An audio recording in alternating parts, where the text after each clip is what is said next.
ก็อยู่ในรถในรางเด้อพี่น้องเด้อสำหรับคลิปวิดีโอนี้ก็บ่ตูนจะมาเปิดคลิปให้ทางเบาเจ็บเพิ่นพี่น้องเนาะพอดีทางเบาเจ็บเพิ่นขับรถขับรางอยู่กราบทักทายสวัสดีแล้วก็สวัสดีพ่อแม่พี่น้องหมดทุกคนเด้อยินดีต้อนรับซ่องเบาเจ็บ Channel พี่น้องวันนี้ก็ได้เดินทางมาทางกับเบาเจ็บเด้อสวัสดีเด้อสวัสดีเด้อน้องลุงทางล่างพอดีจุดประสงค์หลักที่อยู่ในรถในมื้อนี้ในคลิปนี้ก็คือทางเบาตูนได้ต้องหาเบาเจ็บแต่เช้าๆก็ที่จริงก็เสร็จทางแต่เมื่อคืนแต่ว่ามื้อเช้าก็โทรนำอีก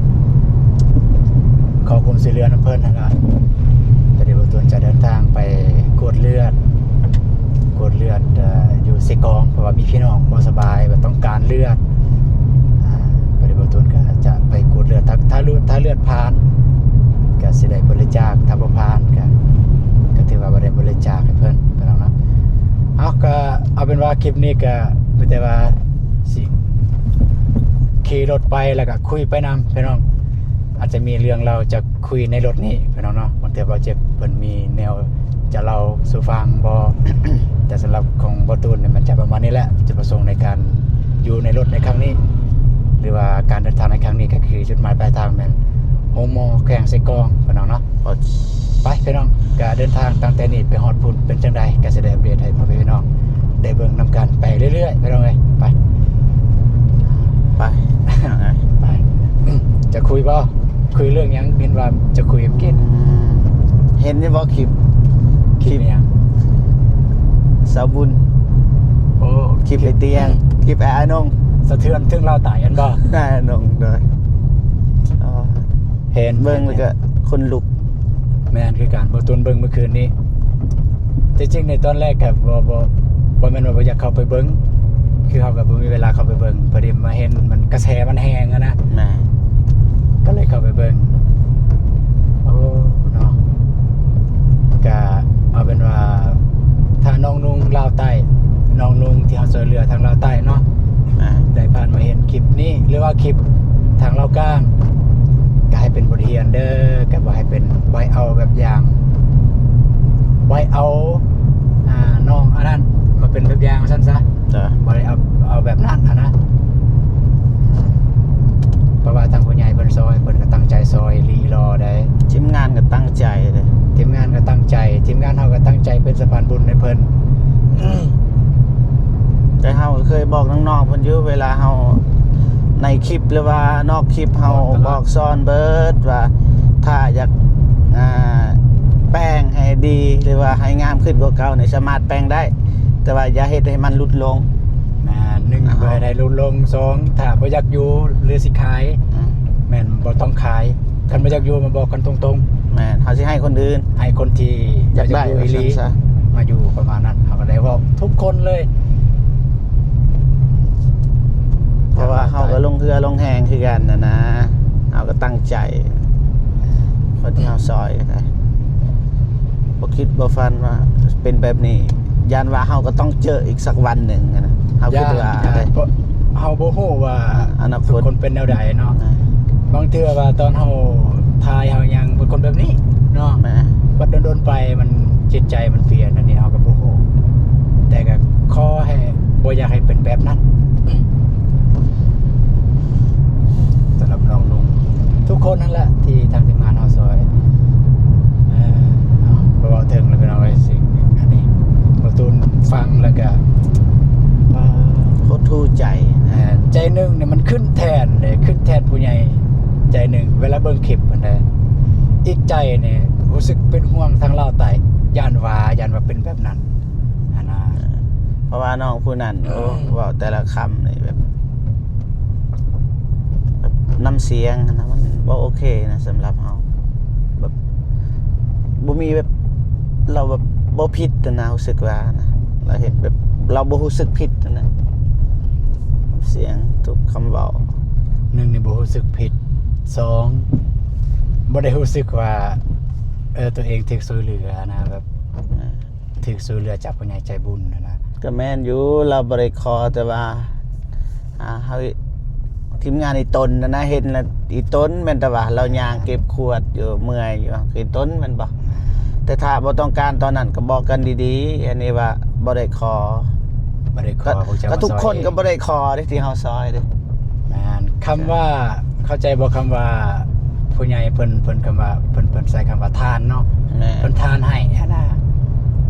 นั่นแหละคือสิ่งที่เจ้าบ่ได้ขอแต่เพิ่นอยากทานให้นะเพิ่นเพราะว่าเพิ่นเห็นเจ้าแล้วเพิ่นในตน เป็นคนดีไปซั่นซะ เป็นคนดี ทุกญาติ บ่ว่าแต่เพิ่นบ่ตูนเองก็บ่แตกต่างบ่เจ็บเองก็บ่แตกต่างบ่แตกต่างจากน้องๆนั่นซะเฮาอะนะแม่นบ่ แม่ บ่แตกต่างก็คือเฮาก็ได้รับเงินที่จากผู้ใหญ่เพิ่นได้ช่วยเหลือน้ำมูกน้ำมันบ่ก็อย่างที่บ่ตูนก็เพิ่นซอยอย่างที่เห็นนั่นแหละบ่ตูนบ่สามารถปฏิเสธได้เลย บ่ให้ก็เอาก็คือตัวอย่างมาให้คำว่าเอาคอในสร้างเฮือนให้เฮาสิบ่ซอยคนนั้นเด็ดขาด แม่ ถ้าคนคอเด้อพี่น้องเอ้ยคือเฮาไปแต่ละเทื่อนี่ถ้าบุคคลใดที่คอสิบ่ได้อีหยังเฮาก็บ่จะรู้สึกแนวใดคำว่า ถ่าย ค ก็ อ บ่อยาก นะ ถ่ายแต่เพิ่นมาขอโดยเฮาบ่ได้ถ่ายแล้วเพิ่นย่างมาขอเองนะ 500ก็บ่อยากให้เด้อพี่น้องเอ้ยบาทหนึงก็บ่อยากให้คนที่ขอ รู้สึกว่าจังซี่เนาะรู้สึกว่าสำหรับบ่ตูนเนี่ยรู้สึกว่าถ้าคนมาขอเองนะรู้สึกว่าบ่ขนาดว่าเฮายังบ่ทันได้ไปถ่ายยังบ่ทันได้ไปถ่ายแต่เจ้ามาขอ แต่ถ้ามื้อใดมื้อหนึงมีผู้ใหญ่ยื่นมือเข้ามาช่วยเหลือจะสิบ่ขอกับผู้ใหญ่คนนั้นอีกต่อไปบ่คิดว่านะก็เลยว่าบ่อยากขับปานใด มันก็บ่คอแล้วจึงจะซอย ถ้าคนใดที่บ่คอตัวอย่างว่าต้องการแต่เขานะส่วนหลายเฮาสิให้เกินเขาบาทประมาณมันให้ตนได้เองสัตย์ซื่ออีกต้องการเรียกแบบบ่โลภพนะเฮาก็เลยมักกันนะคนแบบนั้นน้องผู้นี้ก็คือกันถ้าว่าบ่ได้คอก็แม่นของเพิ่นแต่ถ้าบ่อยากได้คือบ่บอกกันนะถ้าว่ายอกก็ยังก็เพราะว่าบ่ได้ขาย คือตามที่บ่เจ็บเบิ่งเห็นเนี่ยแนวใดแหน่ต้นปลายสาเหตุเราเล่าให้ฟังแหน่เพราะว่าประตูนก็ไปเบิ่งต้นฉบับอยู่แต่เมื่อคืนนี่อยากนอนนะ เขาก็บอกกล้าเล่าหลายนะยันมันผิดนะ บ่เป็นหยังบ่ถูกคิดว่ามันผิดกับผิดตั้งแต่ต้นฉบับนั่นแหละสำหรับ เพราะ บ่เป็นห ยันว่าเขาเล่ามันบ่ถือเขาเบิ่งต่างแล้วไปเล่าต่าง ถ้าบ่ถูกบ่ใดก็ขอโทษขออภัยเด้อเฮาเล่าตามที่เห็นนั่นแหละ เล่าเจ้าซั่น เอาอันนี้บ่ได้เห็นต้นปลายสาเหตุ ก็บ่จริงๆนะเขาบ่ฮู้รายละเอียดปานนั้น แต่ว่าเขาฮู้ว่าน้องผู้นั้นอยากขายนะ ก็คือการบ่ตูนก็ไปเบิ่งซองของเอื้อยบุญเพิ่นนะ อยู่ห้องการนะ มีพบาลในอย่างนั้นนะ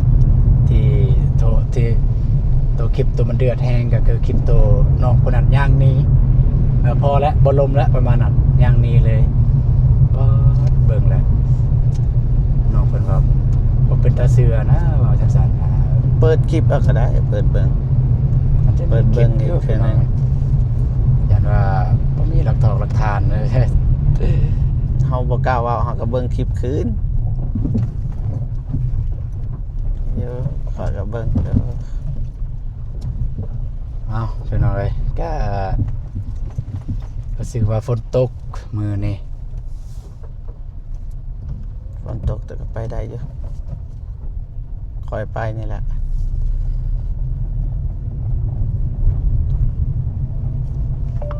สาวบุญ สาวบุญบ้านนาบ่แม่น สาวบุญบ้านนานี่เลยคลิปตัวมันเดือดนี่แหละคลิปมันเดือด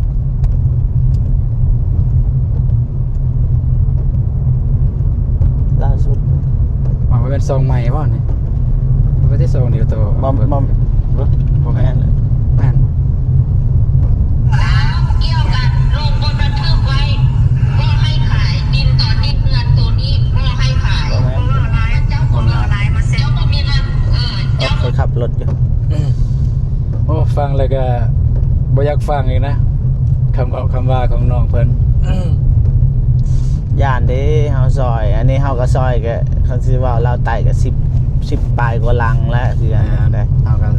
ได้เติมไปได้ เฮาย่านเด้ย่านว่าไปเจอแบบนั้น บ่ตูนย่านที่สุดคือย่านมอง ตัวอย่างว่าคนที่เฮาซอยเขตบ้านเฮาจังซี่แล้วมีคนที่โมเมนต์ประมาณว่าเฮาไปลอกเฮาร่วมลอกตัวผู้ใหญ่อะนะตัวนี้แหละโดยที่เฮาบ่ได้เอ้ย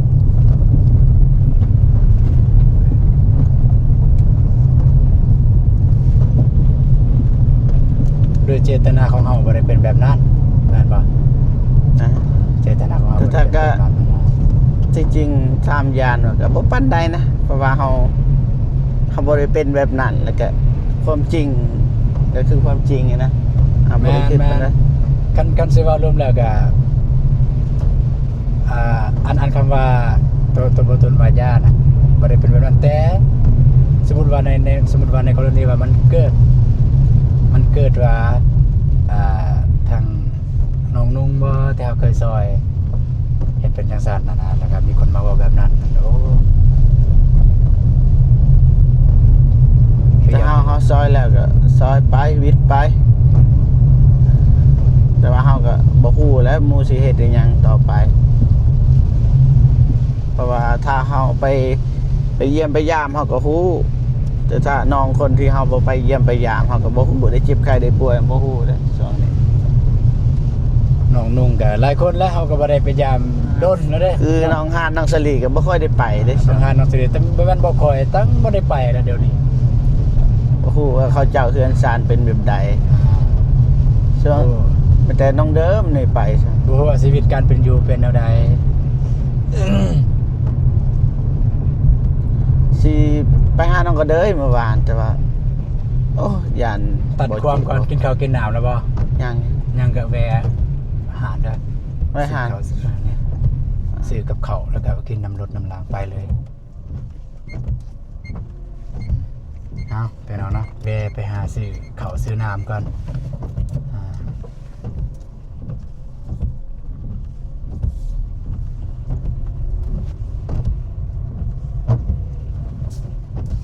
พูดหานพูดเลยก็ได้หานกวนนั่น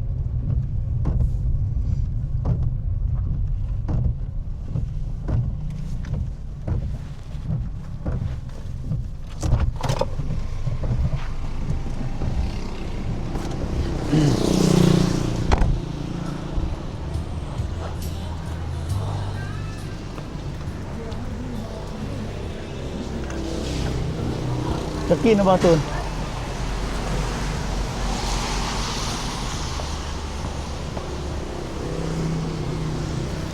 เอาเข้า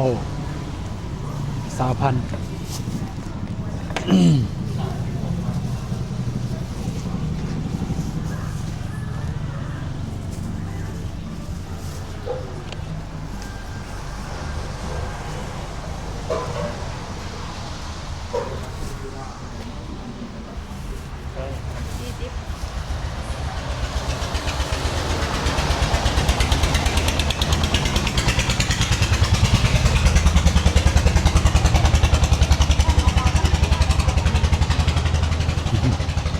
เอายังเนี่ยจะกินยัง ชิ้นแห้งพอละ ฮะ เอาที่ชิ้นแห้งก็พอละโอ้สิเอาต้มเอาละเอาต้มเอา จะเอาแกง แกงบ่ได้ดีบ่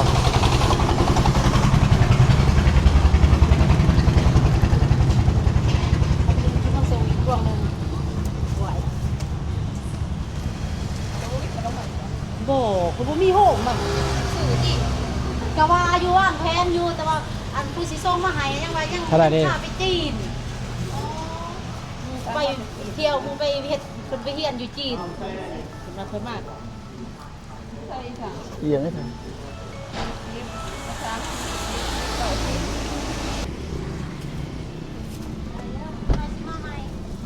มาท่านได้กินข้าวเสาได้พี่น้องเอ้ยออกมาแต่เสาๆเนี่ยจะได้ซื้อเอาวางทางล่างก่อนก็ได้เดี๋ยวจะมากินอย่าลืมแวะไปเติมน้ำมันนะ แน่นอนแล้วตอนนั้น แวะไม่ได้มาก่อนไปซื้อฝอยครับ โอ้ข่อยลืมถือข่อยซื้อตลอด กลับไปซื้อน้ำเอาไปพี่น้องเดินทางตอนนี้ก็ให้น้องทรายคนจับกล้องพอได้จื้อดำคลิปเบาตูนก็คือน้องทรายคนนี้แหละไปซอยคนเบียร์กาแฟ ที่บ่ตูนเคยเล่าสู่ฟัง เป็นมือกลองบ่เจ็บ เป็นมือกลองเบาเจ็บพูนไปฮอดเมืองกะลืมฮอดบ้าน ให้คนโทรมา เอาเป็นเอาไงตอนนี้ก็มาติมน้ำมัน ย่านได้ย่านเบาผิดพลาดบ่ได้ย่านขึ้นเลยพี่น้องเอ้ยธรรมศาสตร์คือเตียงบอกธรรมศาสตร์โพด ก็ได้เติม300,000พอแล้ว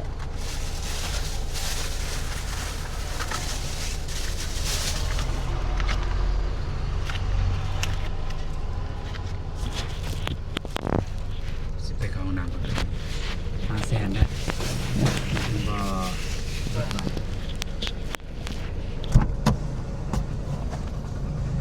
สมมติท่านช่วยหน้าปะบ่ท่านช่วยหน้าปะอ๋อ400,000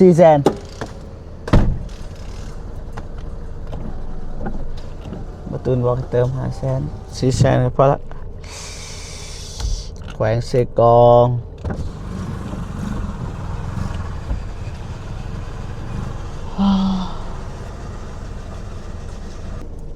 โอ้โดนครับจ้ะโอนเงินให้เนี่ย บ่มีน่ะโอ้ มันมีน้ำเอา ไม่ไรเท่าไหร่ 400,000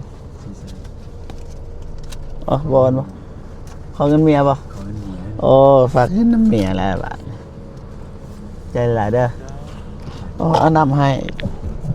มีบริการนำฟรี ไปจอดข้างทางเลย ไปไปเดินทางต่อ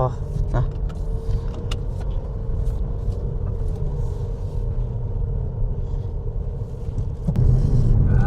พี่น้องไปสิกินข้าวกินน้ำก่อนพี่น้องเดินทาง